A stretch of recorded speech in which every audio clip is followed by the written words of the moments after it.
Welcome to another episode of BHP Book Club. I am your host, Kelly Morgan.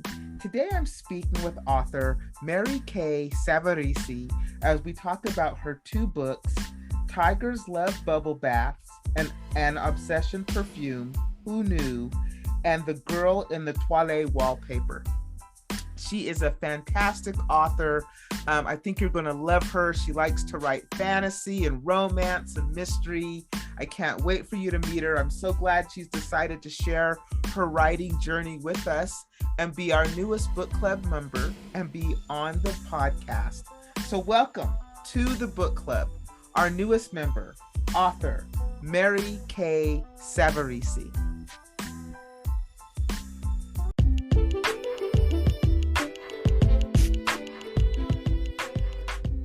Mary, thank you so much for being the newest member to our book club and coming on the podcast and sharing your books with us. Welcome. Thank you so very much. It's such a pleasure to be here with you. I am so happy you are here to talk about your two books. But before we get into all of that, let's talk about something I like to talk about with everybody, and that's your writing journey. Did you always know you wanted to be an author? Did you stumble upon it? How did these two books become books? Oh, what a wonderful question, Kelly. My writing journey. I'm an overnight success, a 10-year overnight success.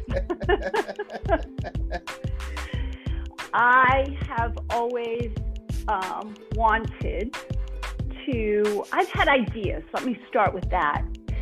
I'd love to write within the fantasy world, and I've always had these ideas, and everything went on the back burner. The job, the children, the husband did get priority in my life. And then when my three children started to leave the roost, they started going away to college, I decided to really hone in on my craft. And really, where do you start?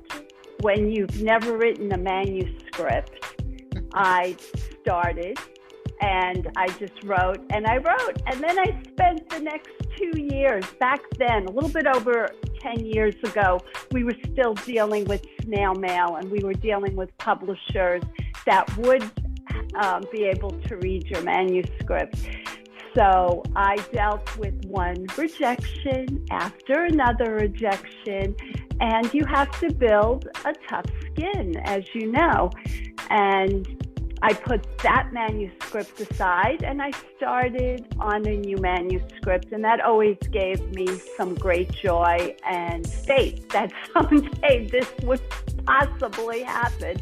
And my goal, Kelly, was to become a traditionally published author. And so, did that happen? Well, as I said, it took 10 years, and I was approaching a big birthday, and I said, God, how old am I going to be before this finally can happen? And I had been speaking to a publisher, and he laughed, and a contract did come in right before that big birthday. And that was a little bit over 2 years ago. And that was my first novel, a mystery romance with a spiritual or supernatural twist titled Tigers Love Bubble Baths and Obsession Perfume. Who knew? And I am known as an author who loves to write with quirky titles. And they come through something that has inspired me greatly. So you met your goal, you became a traditionally published author, you said about 2 years ago, is that correct? Yes, that was about a little over 2 years ago. Yeah. And so what advice would you give to somebody who says, you know what, I don't want to self-publish, I want to be a traditionally published author too. What advice can you give them? What I would tell everybody is never, ever give up on yourself. If you have that passion in your heart, it's part of your soul. It's what drives you. I can promise you that it will happen to you as well. Not necessarily overnight, but if you stick with it And I'll tell you, within these last 10 years, the opportunities for authors have opened up. Now it's not only self-publishing, but you have hybrid publishing.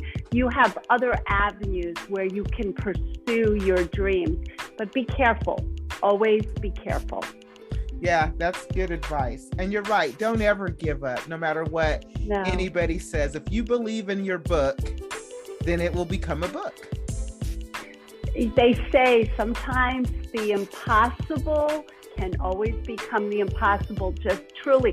And you may not be a book author. You may have another passion in your life, but it's such a part of you. Never give up on yourself. Yeah, you can take that pretty much to any piece of your life, anything that you want to do. So that's good advice. So let's talk about the first book, Tiger's Love Bubble Bath. Let's talk about it. Tell me what this book is about, because the title is like intriguing. Well, thanks for that. Yes, I get wonderful reviews. People love the title. Well, several years ago, I visited the Wildlife Reserve in St. Augustine, Florida. And part of the tour, this was the last part of the tour, I come across this vat overflowing with bubbles. And I said to myself, what is going on here? But let me just go back a little bit, because this reserve is basically a nursing home for old cats, big cats, not little cats, tigers, lions, panthers, cougars. And the last part of the tour, as I said, I am looking at this vat overflowing with bubbles. It's about 15 feet wide, 5 feet tall, and I'm maybe 4 feet behind a thin cage. And out comes this incredible creature, a 600-pound Siberian tiger. He walks across the plank, looks as though he's taking off a robe, and slips into the vat of bubbles. And the wildlife handler is standing on a ladder, and she sprays Obsession perfume on this tiger's tongue. And Kelly, my mouth was just open. I was in such awe. This is a jungle creature, to me, to everybody. And here he was, like a child, like a person, just moving around in these bubbles. And tigers are the only big cats. They'll stay in those bubbles forever. I mean, they sleep 23 hours a day, but if you give them bubbles, they'll stay in those bubbles all day. And so the title became a metaphor. And because these big cats are tossed aside from circuses, TV shows, people that even have them as pets, but that's changed in the last year because of Tiger King.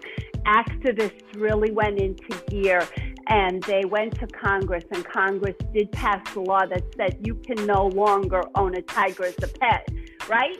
I mean, how stupid can you be to think this could be a kitten for you? Right. And so what happened was the metaphor, and I created a mystery romance with a spiritual or supernatural twist around this title.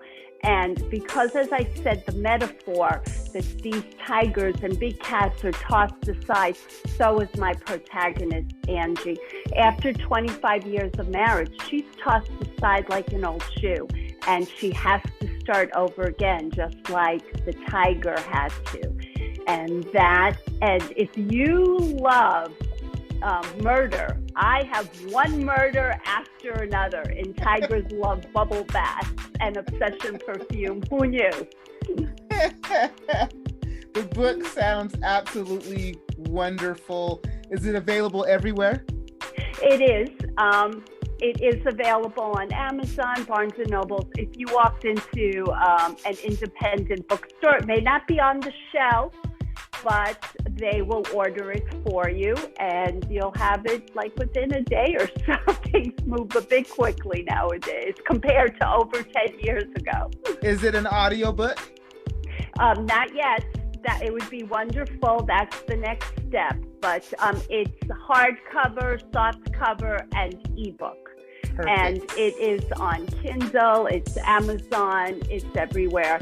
And people can also visit my author website, www.maryk.com, Mary K. Savarese. And I can lead you to those places as well. And I have trailers on my author website and other fun things to bring you into other rooms that can give you excerpts.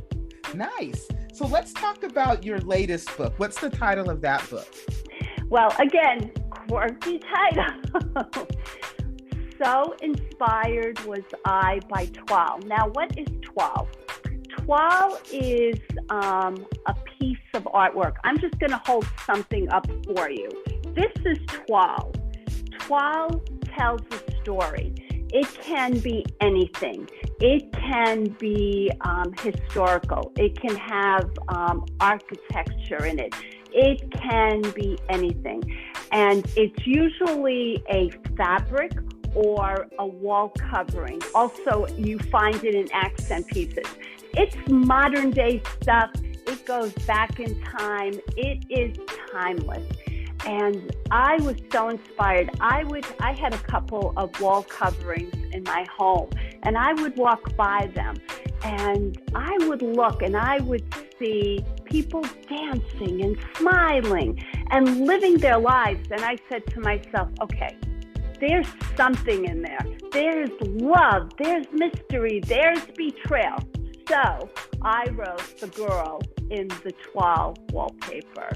And it is a fantasy adventure intertwined with romance. And there's several romances within the novel. How do you come up with your stories? I love to write in fantasy. For me, life is too real, Kelly. So I love to just take something and think of it and just develop it, because to escape inside of a great book is just so wonderful. Like, I love to watch movies that are fantasy adventures, and they just take me to these wonderful places, you know, and it's like twist after twist, and you start rooting for your protagonist. Even your antagonist, sometimes you just love them. So this book is, you said, a trilogy, correct? Yes. So my question, before you tell me, my question is, yes. It's a trilogy. Are the other two books done, or are they still in your head? No, they are. I am with a new publishing house. So we will be starting on the next book of the trilogy, and that deals with very much a theme throughout The Girl in the Toile Wallpaper. So that will be published in the year 2022. And then in the year 2023, I will be returning you. It will be titled Return the Girl in the Toile Wallpaper. So there will be, the main characters will be returning, not all of them, but there'll be other twists and turns and new characters. And that is very much underway. As an author, we talk about how many words, you know, readers, you like to say to them, well, there's 300 pages. For an author, 300 pages can be 80,000 words. Right. So it sounds exciting, because it sounds like you've already got the trilogy kind of already mapped out. You know, yep, where it's going. It's just a point of getting it out there. So once the trilogy's done, do you have anything else that you're thinking about working on? Oh, I have other fantasies I am pulling out of the drawer, because, Kelly, I said 10 years. I hoped, I prayed, but what I would do after I would write a manuscript, I would spend my time getting in touch with whatever publishers were out there who were willing to read your work. And then what happened as the rejection started to come in, I would put that manuscript aside and start on a new idea, something that had inspired me. Again, quirky titles. And so I do have a couple of manuscripts that I'm ready to pull out after this, but I also have many other ideas.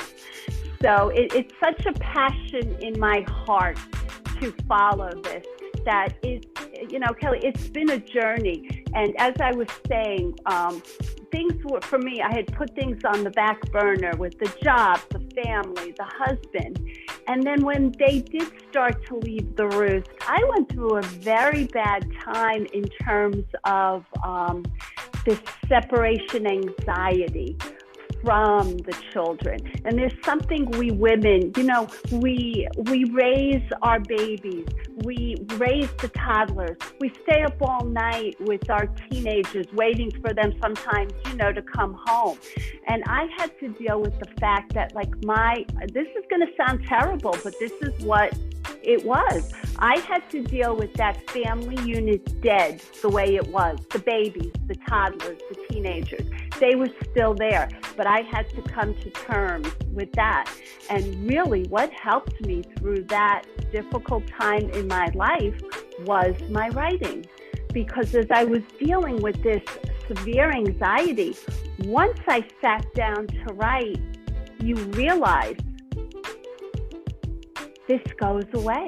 Yeah. And you can your brain concentrates and you have such joy. So people that have hobbies and may be dealing with issues in the same way that I was, if you have something that you love, it's such a help.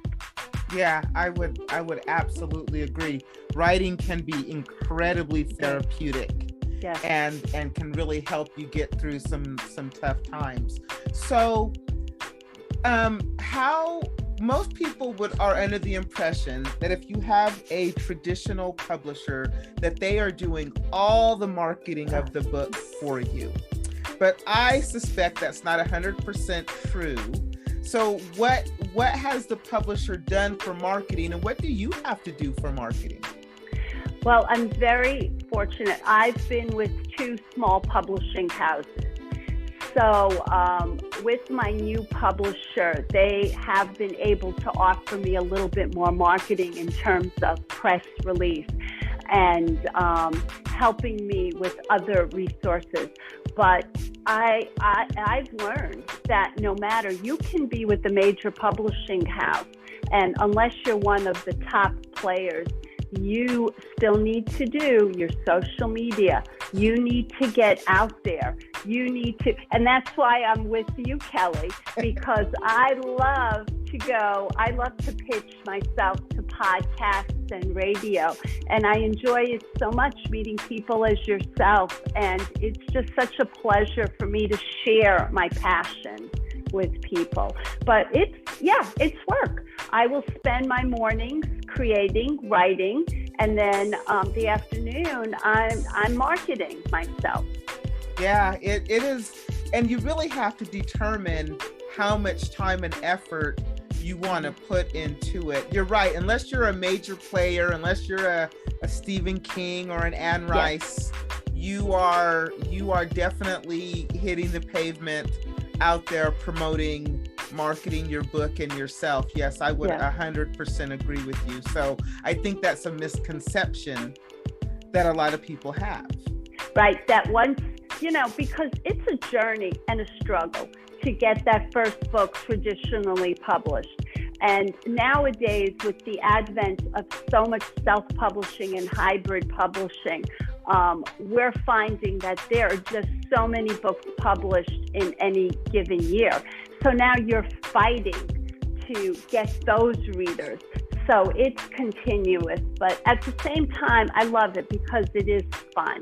It's just fun to get out there and promote yourself and then when you have readers that come back to you and say, oh, I just absolutely love your story. I mean, that's like one of the most wonderful things to hear, and it always just motivates me to keep going. And I think that's kind of every author's dream, is to, just one person to really like your story or your message resonate with them, or they recommend it to a friend.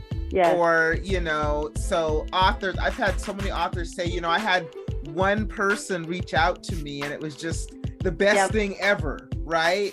So you're right. You're right. And it's truly, as an author, we're looking for what's called that snowball effect. One person tells another person, that person will tell this book group. And, and that's what you are hoping for, is that snowball effect. Yes. And they tell you, basically when your book's published, you're done. You're never done. As I said, I just love to talk about the tigers love bubble bath, and I won't give up on that. And I love to promote my new book and the other books that will be coming down the road. Yeah, I agree. It is absolutely, it never ends. And you always want to be letting people know about your book. So with that being said, give me the name of both books and then your author website again. Yes. So the first book I had published, traditionally published, is titled, it's a mystery romance with a spiritual or supernatural twist. And that is titled Tigers Love Bubble Baths and Obsession Perfume. Who knew? And my most recent traditionally published book is titled The Girl in the Toile Wallpaper. And if you love fantasy, if you love adventure, if you love romance, check out The Girl in the Toile Wallpaper. She'll take you on a journey. And your author website? My author website is www.maryKsavarese.com. So that is MaryKsavarese.com. Perfect. Mary, thank you so much for being on the podcast and sharing your journey and sharing your books with me. And, I hope that when the second book comes out to the trilogy, The Girl in the Toile Wallpaper, that you will come back and share the second book as well as the third book. I love it when authors come back. So, you are more than welcomed. I appreciate having you on the podcast. Oh, it would truly be a pleasure for me, as I've enjoyed being here with you and your audience. Well, thank you so much.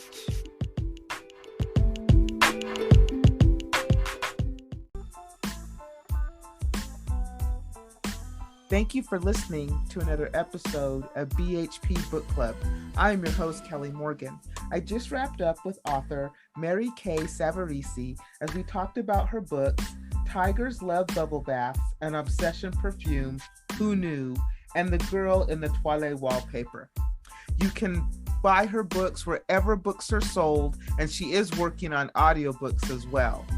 And the last book, The Girl in the Toile Newspaper, is actually a part of a trilogy. So she'll definitely be back to tell us about that second book. If you are an author and would like to promote yourself and your book on the podcast, well, come on. All you got to do is go to my website, brightheadedpublishing.com, go to the contact section, drop me a note. Next thing you know, you're on the podcast. It is really very simple. And I can't wait to meet you and help you promote your book. Thank you, everyone, for listening to the podcast. I could not do it without you. I am truly grateful. Next week, I'll bring you another author, but until then, keep writing.